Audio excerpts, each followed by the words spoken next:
저금리가 지난 10년 동안 지속됐는데 어떻게 되냐 40년 동안 지속된 거죠. 네. 제가 생각할 때 한 세 가지 정도 시나리오가 있는 것 같아요. 첫 번째 시나리오는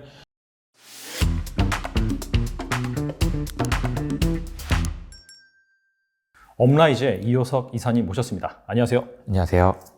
이사님 잠깐 간단하게 소개 좀 부탁드립니다. 네, 안녕하세요. 저는 이효석이라고 하고요. 얼마 전까지 SK증권에서 자산 전략 팀장을 하다가 이제 업라이즈라는 팀에 합류를 하게 되었고요. 개인적으로는 이효석 아카데미라는 유튜브 채널을 운영하고 있습니다. 업계, 그러니까 애널리스트로 있으면서 사실 유튜브 채널 운영하는 게 쉽지 않았는데 어떻게 이제 하다 보니까 계속 이렇게 하게 됐고, 제가 추구하고 있는 방향은 종목 찍어주는 거 하지 말고 그냥 그거 아예 없이도 할 수 있다는 걸 좀 보여주고 싶었다 이런 거고, 그냥 교육을 하고 싶다. 그러니까 이제 금융을 어렵고 투자도 어려운데 지금도 막 여전히 어렵죠. 여러 가지 어려운 환경이지만 그래도 투자는 하셔야 될 것 같다 이런 생각이 많이 드는데, 그냥 막연히 투자의 세계에 뛰어들면 워낙 알고 기는 사람 많잖아요. 그렇죠. 그 사람들하고 함께 경쟁해야 되기 때문에 공부도 안 하고 뛰어들면 너무 힘들다. 그래서 저는 공부하는 채널을 만들고 싶어서 그 방향으로 지금 채널을 운영하고 있는 이효석이라고 합니다. 네.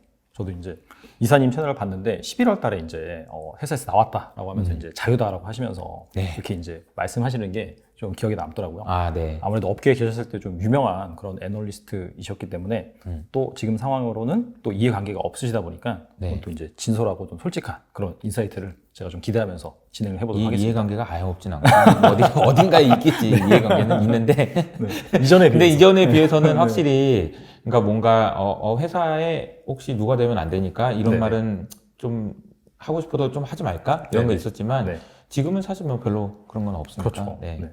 알겠습니다. 아무튼 좀 기대를 하면서 제가 진행을 하도록 하겠습니다. 최근에 이제 시장에서 사실 가장 좀 화두가 되고 있는 게 기준금리 인상이에요. 근데 이제 좀 길게 봤을 때는 사실 지금 이렇게 기준금리를 올린다라고 하는 그 배경이 너무나 지금 저금리였잖아요. 거의 2008년도 글로벌 금융위기 이후에 계속해서 저금리였다가 또한 2016년, 2018년까지 잠깐 올렸다가 또 코로나라는 그런 악재를 맞으면서 다시 또 제로금리 그런 상황으로 돌아갔는데, 사실 이 근본적인 원인에 대해서 좀 궁금합니다. 왜 이렇게 이 글로벌 경제가 거의 뭐 10년 가까운 그런 기간 동안 저금리로 유지가 됐는지 어떻게 생각하시나요? 그러니까 거슬러 올라가면 이제 요즘에 많이 얘기하는 게 1970년대, 80년대 얘기부터 하죠. 왜냐면 그때가 금리 고점이었기 때문에. 그러니까 우리가 어떻게 생각해 보면 10년 동안 저금리라고 생각을 하지만 그거는 조금 잘못된 얘기인 게, 1990년대 IMF 끝나고 나서도 제가 얼마 전에 기사를 찾아보니까 와, 이거 엄청난 저금리다 그러면서 금리가 어떻게 10%가 안 되냐면 이런 얘기. 상상할 수가 없네요. 20년 전에, 그러니까 20년 전이에요. 그러니까 그 얘기는 뭐냐면은 우리는 사실 지난 40년 동안 계속 저금리였어요. 왜냐하면 금리가 계속 낮아졌으니까. 그러면은 계속해서 저금리 상황에서 살고 있었던 거네요. 그러니까 우리가 뭐 알게 모르게 지금 우리가 생각하는 저금리, 익숙해진 저금리에 2008년 위기 이후로 미국에서 금리가 제로에서 조금 기껏 올라갔다 내려와서 다시 제로, 그 구간만 저금리라고 생각하면은 그게 맞는데, 사실은 1980년대 이후로 계속해서 금리가, 1980년대는 미국 10년물 금리 20%였거든요. 그때 이후로 그림을 그려보면 오르락 내리락 하긴 했지만 계속 내려서 지금의 이제 이 금리가 나온 거니까 저금리가 지난 10년 동안 지속됐는데 어떻게 되냐 40년 동안 지속된 거죠. 길게 보면 40년이다. 그쵸. 특이합니다. 그 원인이 뭘까요? 그러니까 금리를 그렇게 끌어내릴 수 있었던 이유, 그러니까 다시 말하면 금리를 내려야만 하는 이유. 그러니까 우리가 흔히 교과서에서 보면은 이렇게 돼 있잖아요. 경기가 좋으면 금리를 올리고, 경기가 안 좋으면 금리를 낮추고, 인플레가 걱정되면 금리를 올리고, 인플레가 걱정 안 되면 금리를 내리고. 근데 이제 그런 얘기를 들으면 이렇게 생각이 되죠. 금리는 올라갔다가 내려갔다가 올라갔다가 내려갔다. 그렇죠. 근데 그게 아니죠.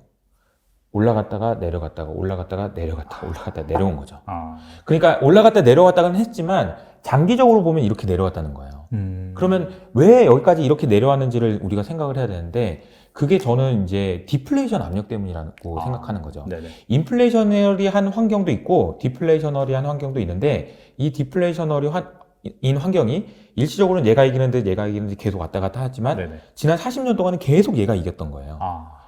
그러니까 이전 싸움에서보다는 더 이기니까 여기 더 낮아지고 네네. 저점이 계속 낮아지고 고점도 계속 낮아지는 현상이 나타났던 거죠. 아, 그러니까 결과적으로는 제가 여전히 지금도 인플레이션에 대한 이야기들이 많지만 인플레이션이 언제 잡힐 거냐 혹은 금리가 어떻게 될 거냐를 알기 위해서 우리가 진짜 고민해 봐야 되는 건 구조적인 문제는 이 디플레이션 압력이 진짜 이제 끝나는 거냐 여기에 대한 고민을 해봐야 되는 거예요. 왜냐하면 이게 이렇게 돼서 여기서 이렇게 올라가는 건 가능하지만 이게 이렇게 되려면 아예 이게 끝나야 되는 거죠. 디플레이션 그렇죠. 압력이 끝나고 네네. 이제는 인플레이션이 완전히 이기는 그 게임의 판이 40년 동안 누적된 힘이 끝나고 다시 돌아가는 그런 것까지 될 거냐에 대한 질문이 되게 지금 필요한 상황이 아닌가 싶어요. 예. 궁금한 거는 그 디플레 압력이 그렇게 센 이유가 뭘까요?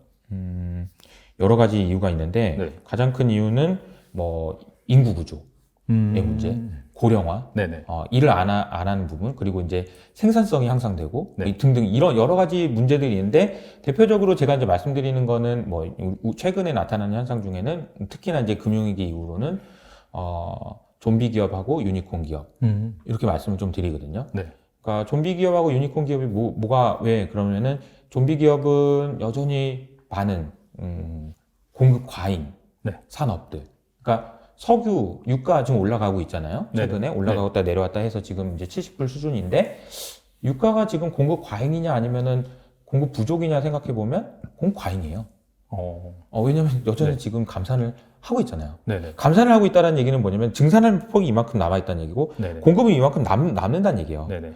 그러니까 지금 감산폭을 줄여가지고 나중에 생산할 만큼 생산하겠다고 하지만 여전히 공급 과잉이고 그러면 화학 그런 업체들, 철강 업체들 그런 업체들은 다 어떻게 되냐? 공급 과잉인 거죠. 예, 여전히. 그래서 이게 지금 좀비 기업이라고 얘기하는 기업들은 대부분 공급 과잉 산업이고 그래서 지금 최근에 가격이 올라가고는 있지만 그래도 여전히 디플레이셔너리한 압력은 있다라고 생각할 수 있는 거고 두 번째는 유니콘 기업이라고 말씀을 드리고 있는데 유니콘 기업이라는 거는 뭐냐면은 이게 그런 것 같아요. 이사님도 네네. 보면은 네. 내가 기존에 이제 뭐 교육 산업이 있는데 예를 들어서 내가 새로운 교육을 하려면 네.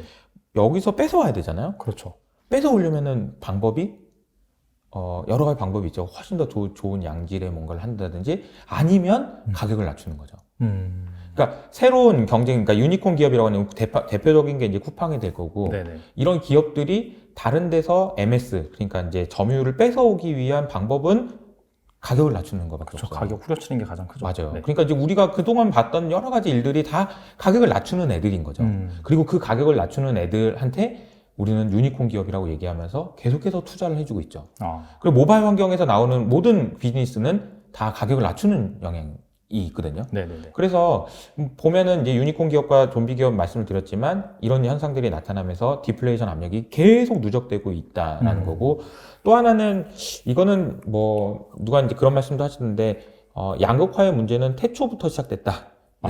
태초부터 지금까지 계속 심화되고 있다. 뭐 이렇게 얘기를 하시던데 네네. 글쎄요 그 말이 맞는지 여부는 모르겠지만 양극화의 문제도 디플레이션 압력이라고 볼 수 있죠. 왜냐하면 최근에 이제 조사한 자료에 따르면은 전 세계의 부를 여기다 이렇게 1부터 100까지 이렇게 늘어보면 한 45% 정도의 부를 1.3%가 들고 있어요. 네네. 그리고 55%의 사람들이 들고 있는 부를 다 합쳐봤자 1.3%밖에 안 됩니다.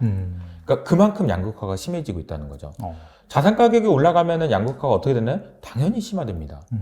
미국 주식 많이 오르면은 우리도 투자 많이 했는데 어떻게 돼요? 여러분들이 1,000만 원 투자해가지고 10% 벌어가지고 하면 100만 원 벌지만 그렇죠. 뭐 10조를 가지고 있는 사람들은 1조를 버는 거예요. 그렇죠. 규모의 차이는 엄청나게 커지는 거죠. 가진 자들이 더 가진다. 뭐 이런 얘기도 되게 많지만 양극화는 계속 심화되고 있는 문제예요. 지금도 여전히 심화되고 있죠. 근데 양극화의 문제가 왜 디플레이셔너리 압력이냐?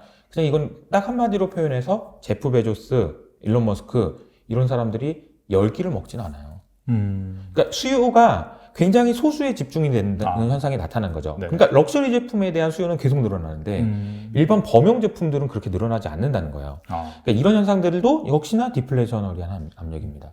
근데 이제 반대로 이제 여기서 이제 디플레이 압력 얘기하면은 이제 여기까지 얘기하고 이 압력들이 40년 동안 누적이 된 거예요. 네. 그러니까 경제도 사실은 잠재 성장률이라고 하는 그 잠재 성장률 자체도 계속 낮아지고 네. 성장률이 당연히 줄어들 수밖에 없죠. 왜냐하면 그 말이 있잖아요. 제일 이기기 힘든 상대는 어제의 나다. 아. 경제라는 것도 마찬가지거든요. 네네. 경제 규모가 11대가 보다 100일 때 더 성장하기가 어렵죠. 성장률이 높아지기가 맞아요, 어려워요. 맞아요. 예. 그럼 성장률은 당연히 낮아지는 거예요. 그러니까 경제라는 것이 성장률이 낮아지면 성장률이 낮아지는데 금리를 올릴 수 있나? 이것도 마찬가지인 거죠. 그러니까 그 경제가 커지는 것 자체가 디플레이셔너리한 압력이 되기도 하죠. 네네. 그런데 여기서 이제 최근에 나오는 얘기들은 다 인플레이션 얘기밖에 없잖아요. 그렇죠. 인플레이션 얘기는 많이 들어보셨을 겁니다. 대표적인 게 뭐 그린플레이션. 그래서 ESG로 가면 생산은, 그러니까 제가 말씀드렸던 어떤 공급 과잉의 이슈들이 분명히 있지만 그 산업으로는 돈이 안 들어가고 투자가 안 들어가서 캐파가 늘어나지 않습니다. 그러니까 여기서 수요가 늘어나면 결국은 꽉 차서 인플레이션 온다. 이런 네네. 얘기도 있고요. 네네. 그리고 또 하나는 공급망 이슈가 있죠. 네네. 공급망 이슈가 코로나 때문에 여러 가지 이제 여기저기서 막 꼬이기 시작하고 여기서 수요가 폭발적으로 나타나는데 여기 따라가지 못하면서 나타나는 여러 가지 병목 현상들이 나타나면서 가격이 올라갑니다. 네네. 그리고 또 하나의 문제는 임금인데 임금 상승률은 아직 제대로 시작도 안 했어요. 그러니까 미국에서는 아마 임금이 더 많이 올라가야 될 겁니다. 그래서 이제 그렇게 생각해 보면은 되게 인플레이셔너리한 압력인 거죠. 네네. 지금 우리가 보고 있는, 목전에서 보고 있는 현상들은 특히나 지난 8월 이후로는 인플레이션이 우세한 환경으로 지금 바뀌었습니다. 그렇죠. 그리고 인플레이션이 당분간 지속될 가능성이 높다는 것도 이제 모두가 알고 있는 사실이고요.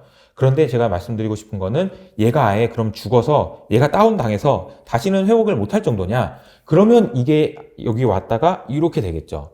저는 그거는 아직은 시기상조다. 그래서 이렇게 되다가 다시 이렇게 되는 기간이 꽤 오래 갈 것 같다라는 생각을 하고 있고요.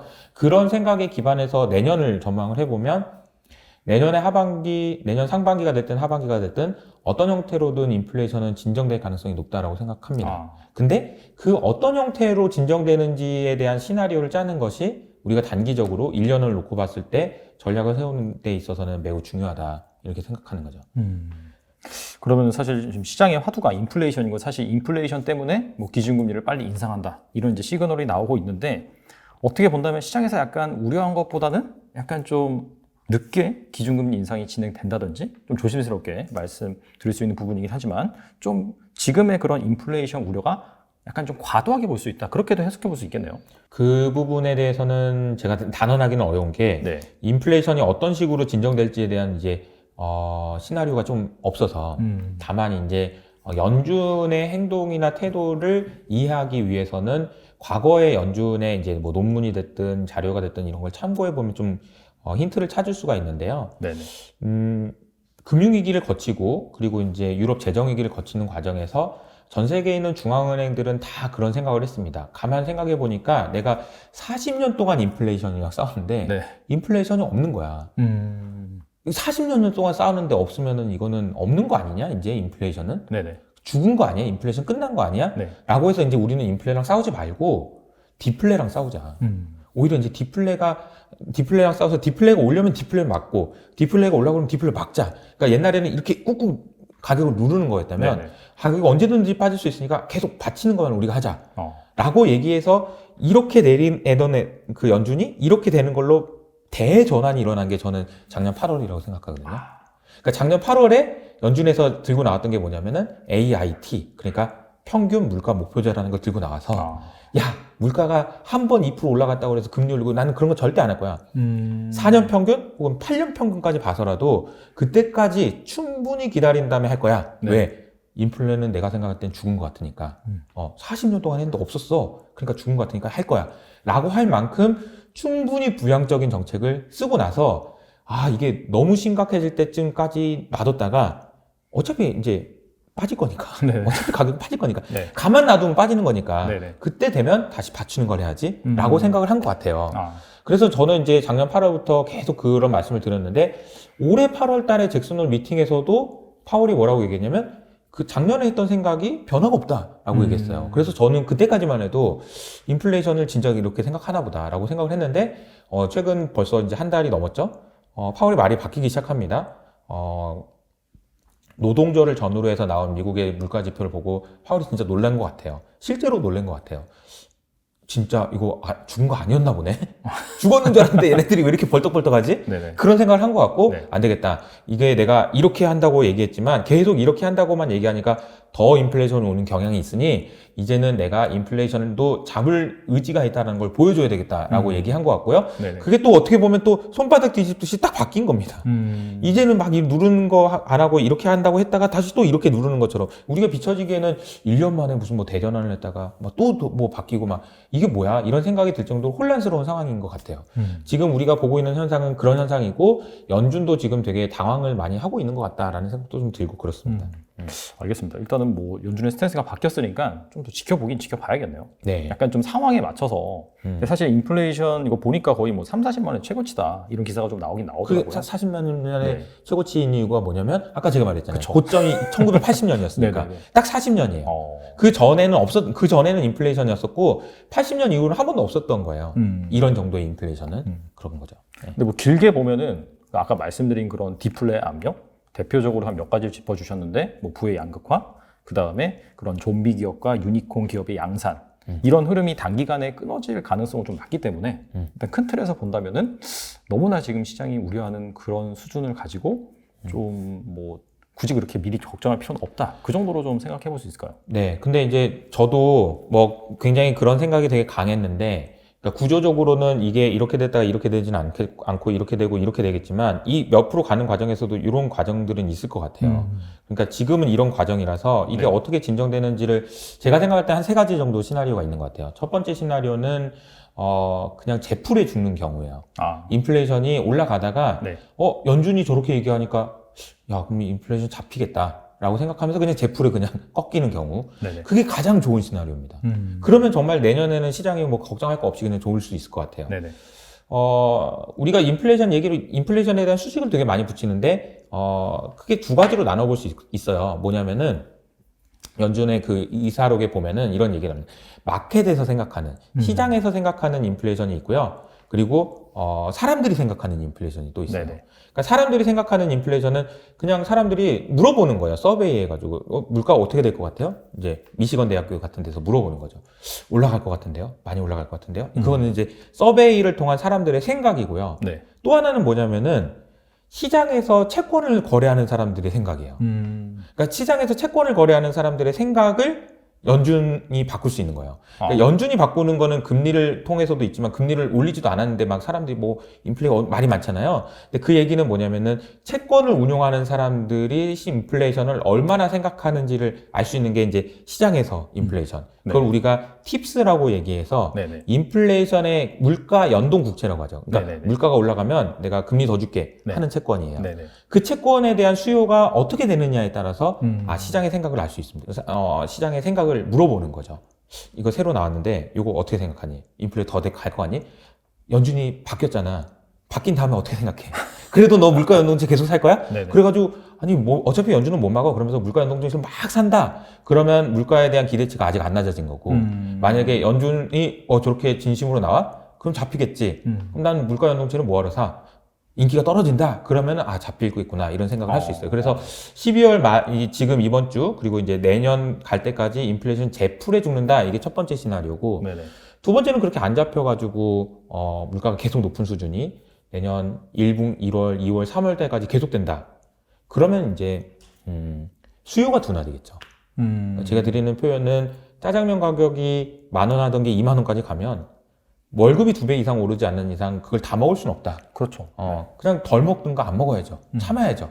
그럼 수요가 둔화된다는 얘기고 거기서 오는 경제의 약간 둔화 현상, 네네. 뭐 소프트 패치라고 얘기할 수 있을 것 같고요. 네네. 그런 현상이 나타날 수 있을 것 같은데 그런 현상이 나타나면 내년에 뭐 상반기 때 잠깐 좋다가 많은 그런 흐름이 나올 것 같고요. 만약에 더 안 좋은 시나리오는 수요도 줄어드는데도 물가는 안 내려가.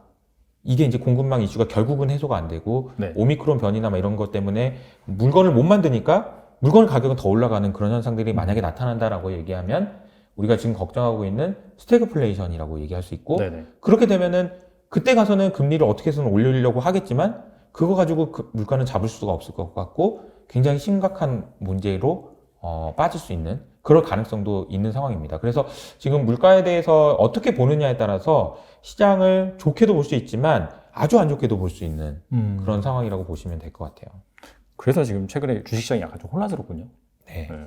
미국 지수 같은 경우에도 최근에 좀 조정을 많이 받았고.